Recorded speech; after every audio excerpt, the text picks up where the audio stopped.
तो hello guys, तो आपका अपना परिवार आर्यभट्ट क्लासेस में स्वागत है। आज हम लोग कक्षा 10 के 9.1 एक्सरसाइज 9.1 के प्रश्न संख्या 9 के बारे में हम लोग डिस्कस कर रहे हैं। प्रश्न आपको स्क्रीन पे दिख रही होगी। प्रश्नों को आप गौर से पढ़िए, समझने का ट्राई कीजिएगा, क्योंकि यह प्रश्न एग्जाम के दृष्टिकोण से अति महत्वपूर्ण है। लेकिन आपके लिए यह प्रश्न उतना ही इजी है जितना आप सोच पा रहे हैं, क्योंकि इस प्रश्न में क्या बोल रहा है आप ध्यान से समझिए कि एक मीनार है और एक भवन है। एक क्या है? मीनार है और एक क्या है? भवन है। देखिए, मीनार की ऊंचाई 50 मीटर दिया गया, लेकिन भवन की ऊंचाई दिया नहीं गया। भवन की ऊंचाई आपको निकालना है। भवन की ऊंचाई क्या करना है? आपको निकालना है। तो आपको निकालने के लिए एक तरीका बताते हैं। पहले हम प्रोसेस को समझा रहा हूँ, उसके बाद आप खुद इसको बना सकते हैं। उसके बाद आपको बनाकर दिखाएंगे। देखिए, मीनार की ऊंचाई दिया गया है। अब इस त्रिभुज में बात कर रहा हूं मैं। अगर त्रिभुज 1 में बात कर रहा हूं, यानी ABC में, त्रिभुज आप किसमें बात कर रहे हैं? ABC में। यदि आप त्रिभुज ABC में बात करें, तो मैंने आपको पहले ही बताया, क्योंकि इससे पहले 8 वीडियो बन चुकी है। आप क्वेश्चन नंबर 8 तक डिस्क्रिप्शन में लिंक दिया गया, आप उस पर जाके विजिट कीजिए, कोई दिक्कत नहीं है, समझ सकते हैं। देखिए, मैंने आपको बताया था, यदि आपको एक चीज दिया रहे तो एक चीज ऑटोमेटिक निकाल सकते हैं। देखिए कैसे, अगर आपको P दिया है तो आप B निकाल सकते हैं। P दिया है तो B आप निकाल सकते हैं। परपेंडिकुलर का मान दिया है तो बेस का मान यानी आधार का मान निकाल सकते हैं। और आप इस फिगर में गौर से देखिएगा तो आधार इसके लिए भी सेम है और इस त्रिभुज के लिए भी सेम है। यदि आधार निकल जाएगा तो आप लंब निकाल सकते हैं, और लंब ही भवन की ऊंचाई है। दिया क्या क्या है, निकालना क्या है, आपको इस चीज पे ध्यान जरूर देना है। तो यदि आप क्वेश्चंस में कुछ इस प्रकार से कर रहे हैं कि भवन के शिखर का उन्नयन कोण, जैसे भवन के पाद बिंदु और मीनार के शिखर का उन्नयन कोण 60 दिया गया है, और भवन के शिखर और मीनार के पाद बिंदु के शिखर का उन्नयन कोण 30 डिग्री दिया है। तो जैसे कि आप लोग पहला त्रिभुज में काम कीजिएगा, पहला त्रिभुज में ही काम कीजिए तो आपके लिए ज्यादा बेनिफिट है, क्योंकि P का मान हमारे पास दिया है, थीटा का भी मान दिया गया है। तो P दिया है तो B निकाल लेंगे, और जब B निकल जाएगा तो B का मान दिया है तो P निकाल लिया जाएगा, जिससे हम भवन की ऊंचाई ज्ञात हो जाएगा। तो आप समझिएगा, सबसे पहला त्रिभुज में हम लोग काम कर रहे हैं, जिसका त्रिभुज का नाम है ABC। त्रिभुज का क्या नाम है? ABC। ये एक समकोण त्रिभुज है, जिसमें थीटा का मान दिया गया है 60 डिग्री। थीटा का मान कितना दिया गया है? 60 डिग्री। यस नो खाली बोलते रहिए, ताकि आपको पूरा का पूरा कॉन्सेंट्रेट आपका इस वीडियो पर है, समझ में ज्यादा आएगा। अभी कॉपी कलम लेके बैठना नहीं है, अभी आपको सिर्फ समझना है। समझ जाएगा तो ऑटोमेटिक आप बना सकते हैं। देखिए, यहाँ पर थीटा का मान 60 डिग्री दिया हुआ है, और AB जो कि लंब है, AB हमारा क्या है? यहाँ पर लंब है। लंब की मान दे दिया गया है 50 मीटर दिया गया है। लेकिन BC का मान यहाँ पर आपको नहीं दिया गया कि आखिर BC का मान है कितना। BC मतलब आधार नहीं दिया गया।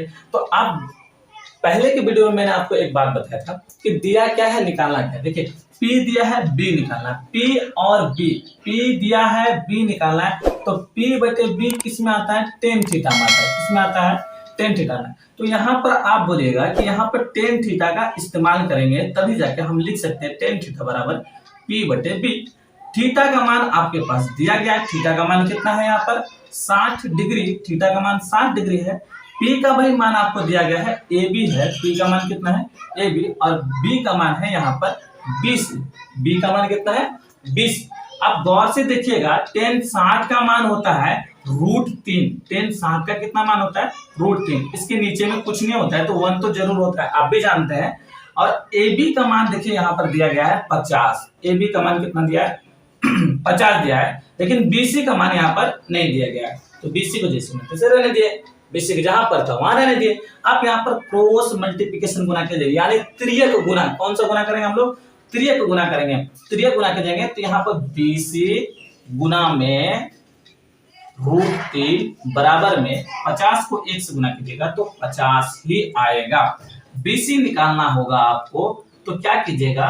50 इधर ही रहेगा, √3 है, √3 को इधर भेजिएगा तो गुना का संबंध में उधर जाने के बाद भाग के संबंध में आ जाता है। कौन सा संबंध में आ जाएगा? भाग के संबंध में। तो 50 बटे √3 आपके पास आ गया। 50 बटे √3। अब देखिए, आगे हम लोग बनाते हैं। 50 बटे √3 आ गया। अब जब आपको बेस निकल गया, ये बेस निकल गया, तो आप यहां से लंब निकाल सकते हैं। कौन सा त्रिभुज में काम करके? तो त्रिभुज डीबीसी में, त्रिभुज डीबीसी में आप काम कीजिए। उसमें आपको भी थीटा का मान दिया गया है 30 डिग्री है, और यहाँ पर लंब डीसी है। लंब क्या है हमारा?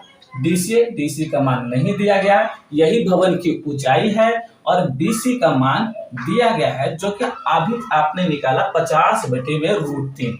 50/√3 बीसी का मान आपने निकाला। आप यहाँ पर फिर वही बोलिएगा कि P का मान नहीं दिया गया है, B का मान लेके दिया, तो P और B आता किसमें है? tan थीटा में। आप बोलिएगा यहाँ पर भी tan थीटा का इस्तेमाल करेंगे, क्योंकि tan थीटा का मान कितना होता है? परपेंडिकुलर बटे में बेस। थीटा का मान यहाँ पर दिया गया है। थीटा का मान कितना डिग्री दिया गया है? 30 डिग्री। थीटा का मान कितना दिया है? 30 डिग्री। इससे पहले वाले वीडियो में आप लोग tan 60 से बहुत सारे सवाल बनाए, tan 30 से भी बहुत सारे सवाल बनाए हम लोग। P का मान देखिए यहाँ पर क्या है? DC है। P का मान कितना है? DC, लेकिन B का मान कितना है?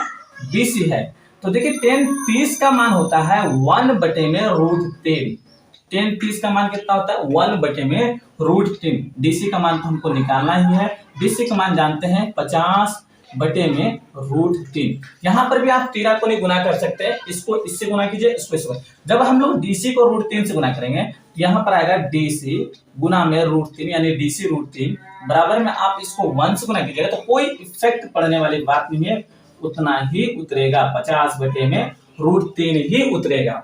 अब यहाँ पर देखिए क्या होगा, तो DC देखिएगा यहाँ पर DC √3 है, √3 को उधर भेजिएगा तो गुना में तो भाग में आएगा। अभी जान रहे हैं कि 50/√3 है, तो भाग मतलब नीचे ही आएगा, तो नीचे में √3 से गुना हो जाएगा यहाँ पर। अब जान रहे हैं यहाँ पर, तो DC का मान आ जाएगा 50/9। 50/√9 कितना आएगा? √9 आएगा। और √9 का वैल्यू आपको पता ही है, √9 का वैल्यू आप तो जानते हैं 50/3। 50/3 जो आया आपका, ये भवन की ऊंचाई निकल गया। भवन की ऊंचाई, भवन की ऊंचाई कितना निकला मेरा? भवन की ऊंचाई यानी हाइट कितना निकल गया हम लोगों का? 50/3 मीटर। यही हमारा आंसर है। आई होप आपको यह वीडियो समझ में आया होगा। यदि आपको समझ में आया होगा, यदि आपको जरा सा भी इससे लाभ हुआ होगा, तो आप अपने जितने भी व्हाट्सएप ग्रुप, फेसबुक में जितना भी वायरल कर सकते हैं, ताकि आपके अकॉर्डिंग और भी बच्चों सीख सकेंगे और इसका भरपूर फायदा उठा सकते हैं। तो आशा करते हैं कि आप इस वीडियो का फुल एंजॉय करेंगे। Have a nice day, take care.